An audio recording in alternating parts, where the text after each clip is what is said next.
Hello, नमस्कार class 9 के students. हम सब्जेक्ट साइंस के बारे में पढ़ेंगे और उसमें अपना टॉपिक पढ़ेंगे कोशिका, सेल। सेल क्या होता है उसके बारे में पढ़ेंगे, ठीक है। क्लास 9 का ये चैप्टर है और 5वां चैप्टर है, आपको बता दिए। काफी बच्चे ऐसे बोलते हैं सर चैप्टर कौन सा है, तो चैप्टर 5वां है कोशिका, ठीक है। होती क्या कोशिका उसके बारे में बताएंगे पहले। उससे पहले आप थोड़ा सा डिटेल कर लेते हैं, कोशिका चीज क्या है, ये आई कहाँ से। तो आपको मैं एक चीज बता दूं, आपने 10th या 8th के अंदर चीज पढ़ी होगी, कभी नहीं पढ़ी होगी तो परमाणु चीज पढ़ी होगी। ये परमाणु एटम, ये पूरे ब्रह्मांड का सबसे छोटा और मेन कण है। सबसे छोटा और मेन कण है परमाणु। परमाणु से बड़ा है अणु, अणु से मिलकर बना है यौगिक, ठीक है। यौगिक से फिर तत्व, पहले बना है परमाणु, परमाणु से अणु बना है। ऐसा ले लेता हूं मैं, परमाणु से क्या बना है अणु, अणु से क्या बने हैं तत्व, और तत्व से क्या बने हैं यौगिक, और यौगिक से क्या बने हैं मिश्रण। क्या बने मिश्रण, और मिश्रण ये जिसको पदार्थ बोलते हैं, इसी से क्या बना है पदार्थ। तो इसी पदार्थ की वजह से, इन छोटे छोटे पदार्थों की वजह से धीरे धीरे पृथ्वी के अंदर टेम्परेचर में परिवर्तन होने के साथ साथ धीरे धीरे उसमें नई कोशिका या नई जीव का निर्माण हुआ और एक कोशिका बनी। क्या बनी कोशिका, क्या बनी कोशिका। तो एक्चुअली में कोशिका आई कहां से, तो कोशिका ये परमाणु से, परमाणु से क्या बना है अणु, अणु से तत्व बने, तत्व से यौगिक बना है, यौगिक से मिश्रण बना है, मिश्रण जिसको पदार्थ बोलते हैं, और इस पदार्थ से ही विघटन होने से धीरे धीरे क्या बना, जिसे धीरे धीरे पृथ्वी में विघटन हुआ और एक कोशिका या नए जीव का निर्माण हुआ। अब आप कहोगे सर ये कोशिका होती क्या चीज है। चलो कोशिका के बारे में अपन थोड़ी डिटेल से अच्छे से करेंगे और बहुत अच्छा टॉपिक है, आगे भी बहुत काम आने वाला है और इसको अच्छे से करना और अच्छे से देखना ध्यान से। तो हम सबसे पहले कोशिका के बारे में पढ़ते हैं। कोशिका, सेल, किसी भी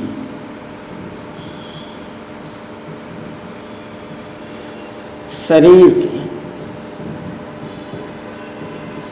किसी भी जीव या किसी भी शरीर के संरचनात्मक व क्रियात्मक इकाई को हम क्या कहते हैं कोशिका। क्या बोलते हैं कोशिका। तो कोशिका किसे कहते हैं, यानी किसी भी शरीर में या किसी भी शरीर या किसी सजीव शरीर के संरचनात्मक क्रियात्मक इकाई को कोशिका कहते हैं।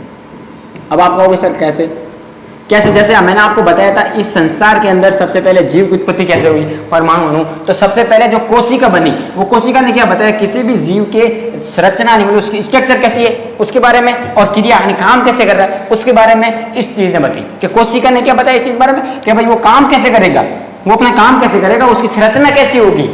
उस संरचना और काम की वजह से उसका नाम क्या रख दिया कोशिका, क्या रख दिया कोशिका। अब आपको मैं बताऊं कोशिका होती क्या है, कोशिका खोज किसने की, कैसे कोशिका काम करती है। तो एक्चुअली मैं बताऊं कोशिका को साइंस की भाषा में बोलते हैं साइटो।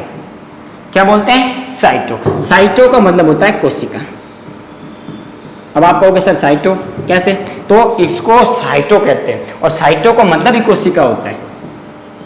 सेल भी होता है लेकिन इसका जो English name, major English name इसका क्या है साइटो। साइटो का मतलब होता है कोशिका। अब आपको मैं बताऊं कोशिका, मैंने आपको बता दिया शरीर की संरचनात्मक क्रियात्मक इकाई, एक भाषा में बोलता है किसी जीव की क्रियात्मक या संरचनात्मक इकाई या क्रियात्मक इकाई बोल सकते हैं, कोशिका बोल सकते हैं। इसको साइटो नाम दिया गया, इसको कोशिका साइटो कहते हैं, इस वजह से इसको साइटो कहते हैं। और इसकी जो अध्ययन किया जाता है, जिसमें इसकी अध्ययन किया जाता है उसको बोलते हैं साइटोलॉजी। साइटोलॉजी किसे कहते हैं, तो साइटोलॉजी के अंदर कोशिका का अध्ययन क्या किया जाता है, कोशिका का अध्ययन या कह सकते हैं, या अध्ययन कह सकते हैं या स्टडी कह सकते हैं। कोशिका का अध्ययन या स्टडी क्या होता है साइटोलॉजी में, ठीक है। तो साइटोलॉजी के बारे में अपना कोशिका किसे कहते हैं, उसके बाद में साइटो का मतलब कोशिका होता है, साइटोलॉजी में कोशिका का अध्ययन किया जाता है। अब उसके बाद में आती है इसकी खोज। क्या आती है इसकी खोज। तो इसकी खोज करने वाले कौन थे, तो इसकी खोज करने वाले हमारे एक साइंटिस्ट थे जो आए थे 1668 के अंदर। कब 1668 के अंदर एक साइंटिस्ट आए थे जिनका नाम था रॉबर्ट हुक। क्या नाम था, रॉबर्ट हुक। रॉबर्ट हुक नामक एक साइंटिस्ट है जिन्होंने अपनी खोज की थी 1668 के अंदर, यानी 1668 के अंदर रॉबर्ट हुक ने सबसे पहले कोशिका की खोज की, और उन्होंने भी खास करके मृत कोशिका की खोज की। किस कोशिका की? मृत कोशिका की। अब आपको बता दो किसमें की, तो आपको मैं बता दूं कि प्याज की पतली कॉर्क की झिल्ली पर, कॉर्क की झिल्ली पर। किस पे की? प्याज की पतली कॉर्क की झिल्ली पर। उन्होंने किस पे खोज की? प्याज की पतली कॉर्क की झिल्ली पर खोज की थी। किसने? तो रॉबर्ट हुक ने कब की?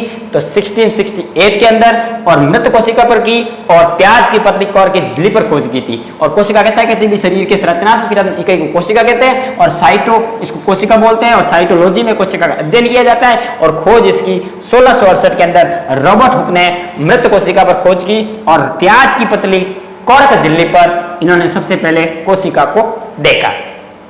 ठीक है, इसके आगे देखो,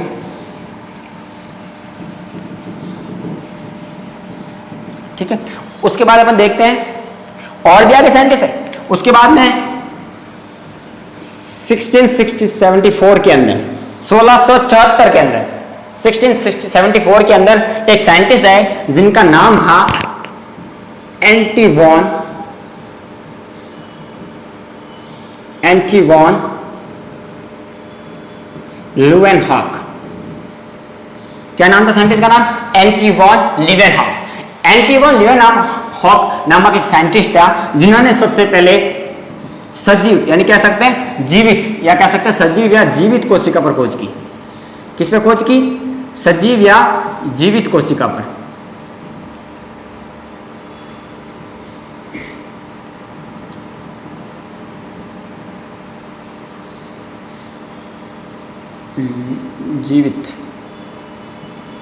जीवित कोशिका पर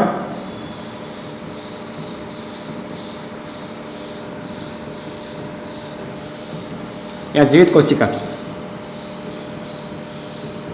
ठीक है, तो एंटी वॉन ल्यूवेनहॉक ने कब की? तो 1674 के अंदर जीवित कोशिका की खोज किसने की? एंटी वॉन ल्यूवेनहॉक ने। इन्होंने की थी बैक्टीरिया पर। किस पे की थी? बैक्टीरिया पर।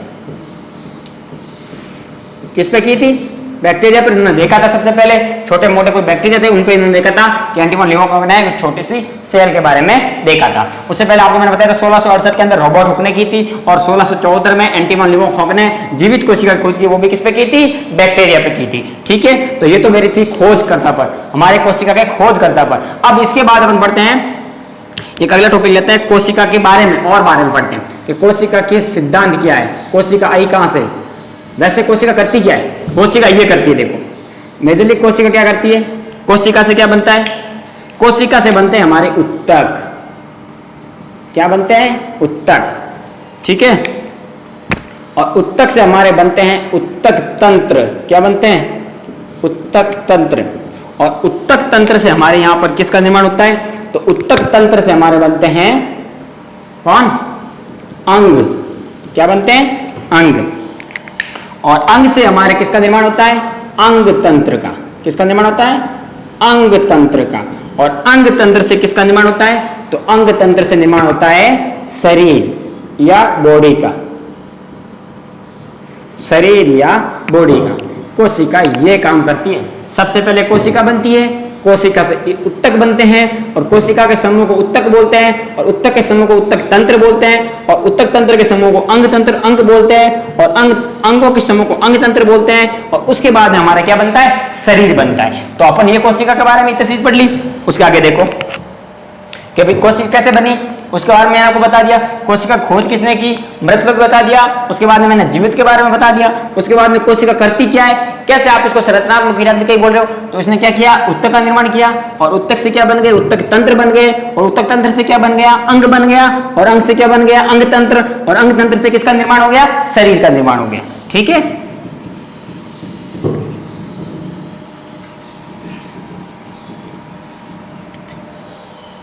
अब अपन पढ़ते हैं कोशिका के प्रकार। अब अपन पढ़ते हैं कोशिका के प्रकार। किसके बारे में पढ़ेंगे? कोशिका के प्रकार। अब कोशिका के प्रकार भी दो प्रकार के होते हैं। मेजर जंतुओं के आधार पर देखें, अगर अपन जंतुओं के हिसाब से देखें, जब जंतुओं के हिसाब से कोशिका कितने प्रकार की, तो जंतुओं के आधार पर या जंतुओं के आधार पर कोशिका कितने प्रकार की, तो जंतुओं के आधार पर कोशिका दो प्रकार की होती है। जंतु या कह सकते हैं जीवों के आधार पर, ये कह सकते हैं, जंतु नहीं कह सकते, जीव कह सकते हैं। जंतु के अंदर तो जीव नहीं आएंगे। जीव के आधार पर कितने प्रकार की होती है, तो दो प्रकार की होती है। तो जीव के आधार पर कितने प्रकार की होती है, तो दो प्रकार की होती है। कौन कौन सी, तो फर्स्ट हो गई आपकी एक कोशिकीय जीव,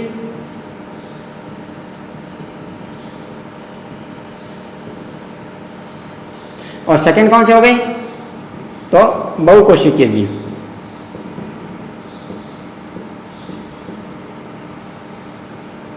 एक कोशिकीय जीव और बहुकोशिकीय जीव। एक कोशिकीय जीव किसे कहते हैं, तो ऐसे जीव जिनका शरीर केवल एक कोशिका से बना हो। क्या बना हो, सिर्फ एक कोशिका, जिसके अंदर क्या हो, केवल एक ही कोशिका हो। जस्ट एग्जांपल मैंने आपको बता दिया, उदाहरण मैंने बताया माइकोप्लाज्मा।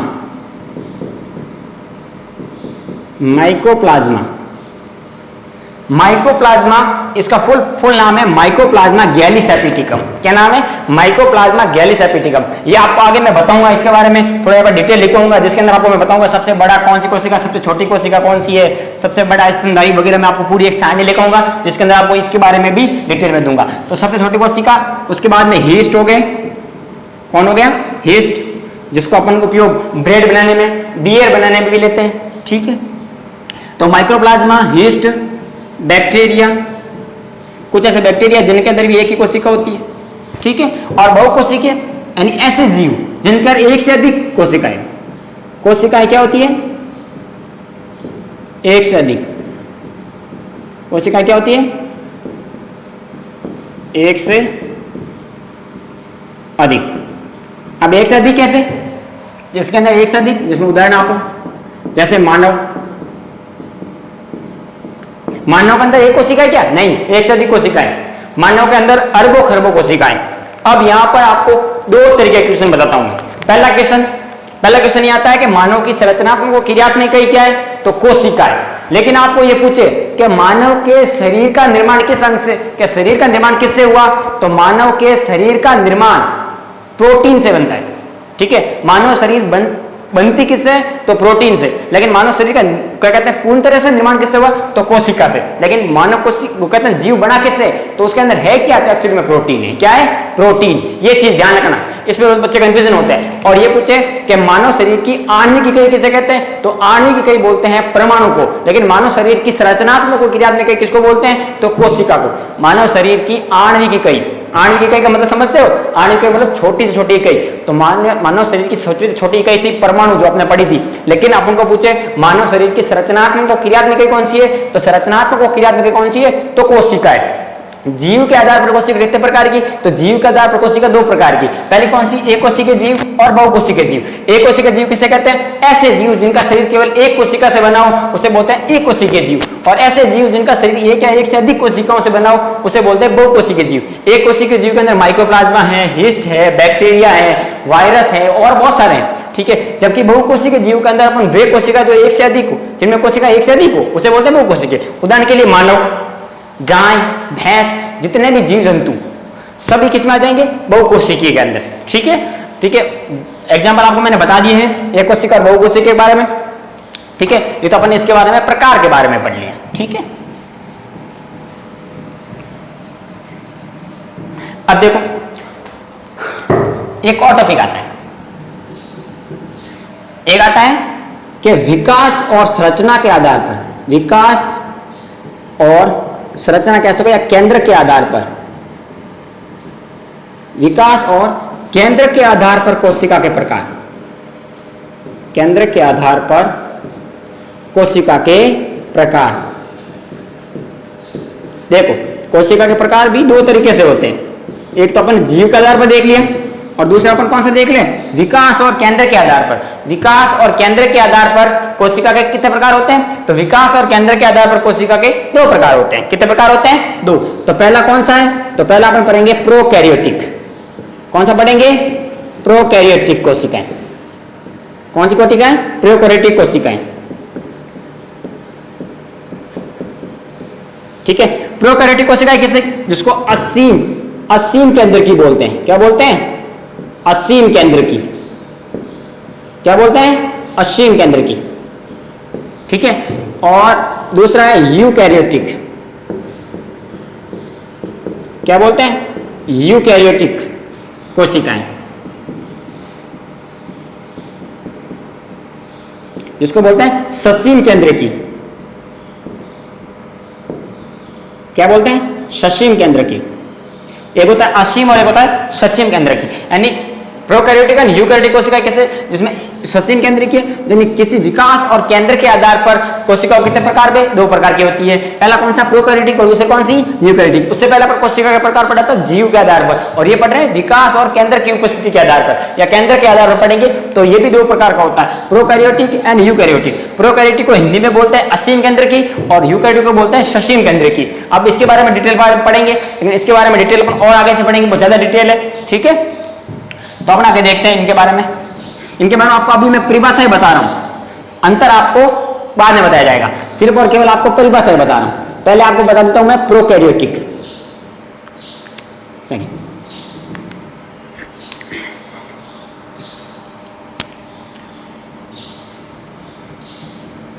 प्रोकैरियोटिक। ठीक है, प्रोकैरियोटिक कोशिकाएं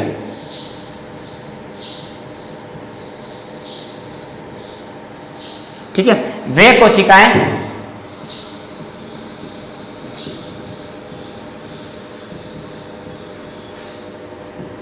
जो या जिसमें केंद्रक अनुपस्थित होता है। केंद्र क्या रहता है? अनुपस्थित रहता है। वैसे मैंने इसके बारे में अंतर में बताऊंगा पूरा। ठीक है, जैसे उदाहरण के लिए मैंने बता दिया आपको, एक कोशिकीय जीव जो इसी के आते हैं। एक कोशिकीय जीव जितने भी अपन पढ़े ना अभी, एक कोशिकीय जीव सभी प्रोकैरियोटिक के अंदर आते हैं, क्योंकि इसमें केंद्र का अनुपस्थित होता है। इसके अलावा जितने भी कोशिकीय अंग है, अब कोशिका के अंग के बारे में भी पढ़ेंगे डिटेल में। ठीक है, तो जितने भी कोशिकीय अंग है वो इनमें अनुपस्थित होते ही नहीं है। इसलिए इसमें अपन परिभाषा था वे कोशिका है जिसमें केंद्रक अनुपस्थित रहता है, केंद्रक नहीं होता। अगर केंद्रक नहीं हुआ तो कोई भी कोशिकांग नहीं होगा, मतलब जिसके अंदर कोई कह सकता है केंद्र में अनुपस्थित होगा, कोई कोशिकांग नहीं होगा। केंद्र में कोशिका होगी नहीं, एक कोशिका जीव है, केवल एक ही कोशिका है। जब एक ही कोशिका है जिसके अंदर केंद्र की आवश्यकता, भाई केंद्र की आवश्यकता कहां पड़ेगी, जबकि इसमें कोशिका भी एक ही है। ठीक है, जबकि अपन यूकैरियोटिक बारे में पढ़ते हैं। सेकंड कौन सा है? यूकैरियोटिक।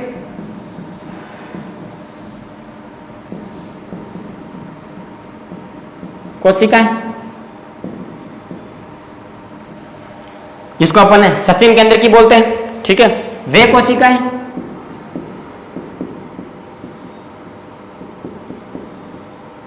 जिसमें केंद्रक उपस्थित रहता है। क्या उपस्थित रहता है? केंद्रक उपस्थित रहता है, यानी केंद्र की उपस्थिति रहेगा, कोशिका के सभी अंग उपस्थित रहेंगे, जिसमें माइटोकॉन्ड्रिया है, हरित लवक, जिसमें हरित लवक है, माइटोकॉन्ड्रिया है। ठीक है, तारकाय है, राइबोसोम है। ठीक है, जितने भी लाइसोसोम है, जितने भी पढ़ेंगे सारे के सारे इसमें उपस्थित रहेंगे। इसको बोलते हैं यूकैरियोटिक। केंद्र उपस्थित है, इसका मतलब इसमें सब होंगे आपके अंदर। उदाहरण के लिए बहुकोशिकीय जीव, उदाहरण में क्या आ गया? बहुकोशिकीय जीव इसके अंदर आ जाएंगे। मैंने आपको कोशिका के बारे में थोड़ा सा डिटेल बताया, उसके बारे में थोड़ा सा मैं आपको रिपीट करता देता हूँ। सबसे पहला अपन ने कोशिका के बारे में क्या पढ़ा कि कोशिका क्या है, तो शरीर की संरचनात्मक और क्रियात्मक इकाई क्या कहलाती है, तो कोशिका कहलाती है। कोशिका को सेल भी बोलते हैं और कोशिका को वो साइटो भी बोलते हैं। साइटो मतलब कोशिका होता है, साइटो का मतलब क्या होता है, कोशिका। साइटोलॉजी में किसका अध्ययन किया जाता है, तो साइटोलॉजी के अंदर कोशिका का अध्ययन किया जाता है। किसकी स्टडी की जाती है, तो कोशिका की। उसके बाद अपन कोशिका की खोज के बारे में पढ़ा। कोशिका की खोज किसने की, तो सन 1668 के अंदर रॉबर्ट हुक ने की थी। किसने की थी, रॉबर्ट हुक ने। ठीक है, और किस पे की थी, तो मृत कोशिका पे की थी, और खास करके उसने प्याज की पतली कॉर्क की झिल्ली पर काम किया था। किस पे किया था, प्याज की पतली कॉर्क की झिल्ली पर। और उसके बाद उसके बाद अपने 1674 के अंदर एंटीवेल लीवनहॉक नामक साइंटिस्ट आए थे, उन्होंने जीवित कोशिका यानी बैक्टीरिया पर काम किया। किस पे काम किया? बैक्टीरिया पर। उसके बाद अपन आ जाते हैं कोशिका के प्रकार। कोशिका के दो तरीके से प्रकार होते हैं। पहले अपन जंतुओं के आधार पर देखा, तो जंतुओं के आधार पर अपने दो देखे थे, एक कोशिकीय और बहुकोशिकीय। जिसके अंदर केवल एक कोशिका होती है उसे एक कोशिकीय जीव कहते हैं, एक से अधिक कोशिका होते हैं उसे बहुकोशिकीय जीव कहते हैं। एक कोशिका में जैसे माइक्रोप्लाज्मा है, हिस्ट है, बैक्टीरिया वगैरह अपने पढ़ लिया था। बहुकोशिकीय जीव जिसमें मानव है, पेड़ पौधे हैं, बाकी सभी कैसे हैं? बहुकोशिकीय जीव है। उसके बाद अपन ने पढ़ा था कोशिका को विकास और केंद्र के आधार पर या केंद्र की संरचना के आधार पर भी दो प्रकार के होते हैं। एक पढ़ा था प्रोकैरियोटिक और एक पढ़ा था यूकैरियोटिक। प्रोकैरियोटिक किसे कहते हैं? वे कोशिका जिसमें केंद्र अनुपस्थित रहता है, यानी केंद्रक नहीं होता है, जैसे मैंने बताया एक कोशिकीय जीव। और यूकैरियोटिक किसे कहते हैं? वे कोशिकाएं जिसमें केंद्रक उपस्थित रहता है, या कह सकते हैं केंद्रक की झिल्ली उपस्थित रहती है। एक के ऊपर केंद्र की झिल्ली होती है, एक के अंदर केंद्र झिल्ली नहीं होती। ये भी कह सकते हो आप कि केंद्रक झिल्ली अनुपस्थित,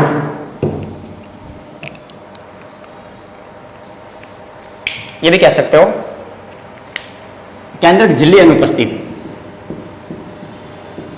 ठीक है। और इसमें केंद्रक झिल्ली उपस्थित, एक ही चीज है। अगर झिल्ली उपस्थित होगी तो केंद्रक होगा, तभी तो झिल्ली होगी, वैसे कैसे केंद्रक होगी? तो अगर एक में तो केंद्र की झिल्ली अनुपस्थित होती है, एक में उपस्थित होती है। केंद्र की झिल्ली होगी तो कोशिकांग भी होंगे, तो उसमें कोशिकांग भी होंगे बहुत सारे, और जबकि इसमें कोशिकांग होते ही नहीं और इसमें कोशिकांग होते हैं, ठीक है। चलो उसके आगे हम थोड़ा सा एक और बात कर लेते हैं।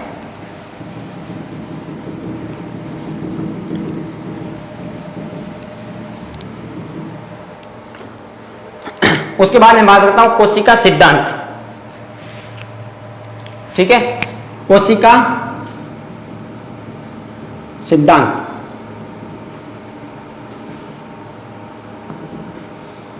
Cell theory.